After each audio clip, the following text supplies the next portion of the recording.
Just yesterday, I completed one of the little online short courses that Hillsdale College puts out. I love them things. They're so much fun, and I love learning, but this particular one was the history of classical music.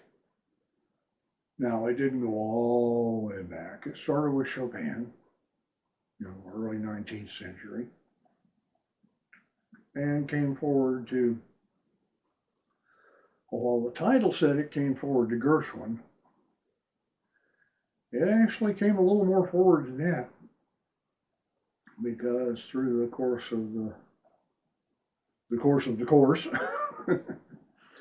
the professor played some Thelonious Monk, some Dave Brubeck. We're getting into the late 50s, early 60s now, jazz, and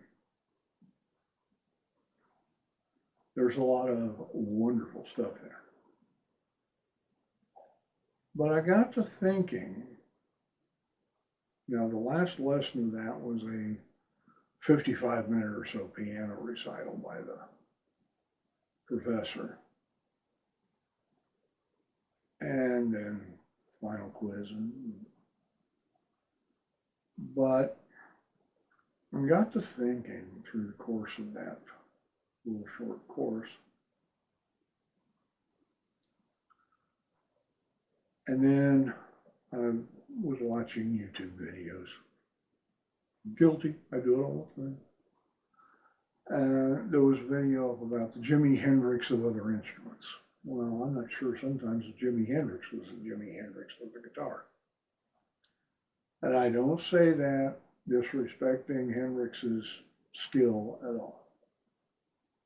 But I say that in the idea that quite often one man or one person doesn't completely change the trajectory of an instrument, a musical style, etc. Hendrix, great improvisation skills, got sounds out of a guitar that for a long time nobody else got. Well, I can't say a long time either. A matter of maybe years and sometimes maybe months. Jimmy Page may have gotten the same sounds out of them at times within months of when Hendrix did, or even weeks or days. Stevie Ray Vaughan, certainly. Carlos Santana, certainly. And Carlos Santana gave us something else, and it was the fusion of Latin rock with jazz, and George Benson, and on and on. I can name guitarists, and they all made their contribution. But I got thinking about it, and got thinking how sometimes, now the guitar, we think, well, okay, George Benson is a jazz guitarist. Segovia is a classical guitarist. Jimi Hendrix was a rock guitarist.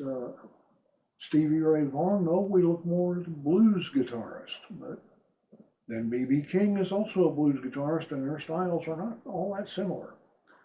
And on and on, Mark Knopfler, and you can bring up guitarists all day, and you can pigeonhole them into different genres, or you can say, well, this guy kind of crosses genres a lot of the time.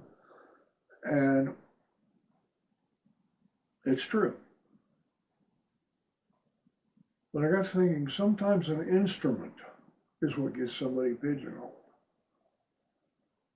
This, the Jimi Hendrix of other instruments. Well, they brought up the bass. And while the bassist they brought up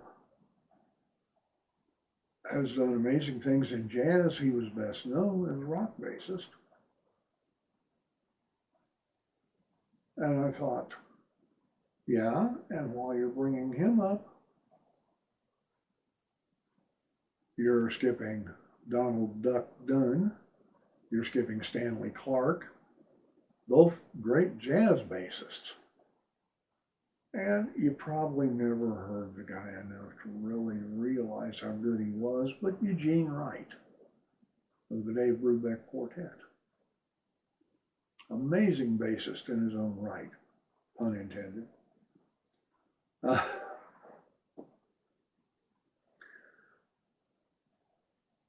But I think a lot of times the instrument pigeonholes people. Ukulele, well, it's got to be Hawaiian music. Ukulele doesn't do anything else, do they? Oh, yeah. Well, what about the mandolin? Yeah, that does other thing. The mandolin is closer related to the bouzouki. The mandolin is an integral part of Celtic music. The bouzouki is an integral part of both Celtic and Greek music. So you can't say the mandolin is just bluegrass. Well, you come up with the same thing again with the banjo. Now, Steve Martin famously said that you cannot play a sad song on the banjo. You can't play, oh, death and grief and sorrow and murder, because the banjo is such a happy instrument. To a great degree, he's right, but then again, too, the banjo is still a musical instrument that makes the music that's in the hands and soul of the player. And I'm going to link a video in because my video downloader still isn't working right. I'm going to link a video in the description to this one. That is classical music played on the banjo by the one and only Bela Fleck, and nobody else I don't think could do it. But then again, too, I could be wrong after all. If you've never seen Roy Clark play Malangueda on the guitar, you have no idea what somebody can do. But I'm going to put that in there. I encourage you to see it, to listen to it, to realize just how far from bluegrass the banjo can go.